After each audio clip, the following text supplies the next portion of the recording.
கன்னத்தில் அறைந்தால் கன்னத்தை காட்டச் சொன்னேன். தீமை செய்தால் நன்மை செய்ய சொன்னேன். கன்னத்தில் அறைந்தால் கன்னத்தை காட்டச் சொன்னேன். தீமை செய்தால் நன்மை செய்ய சொன்னேன்.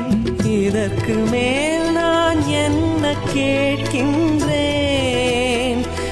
இதற்கு மேல் நான் என்ன கேட்கின்றேன்? வெறும் வார்த்தையல்ல வாழ்ந்தும் காட்டிவிட்டேன். வெறும் வார்த்தையல்ல வாழ்ந்தும் காட்டிவிட்டேன். இதை என் நினைவாய் செய்ய மாட்டாயா? என் உடலை உண்டு உயர மாட்டாயா?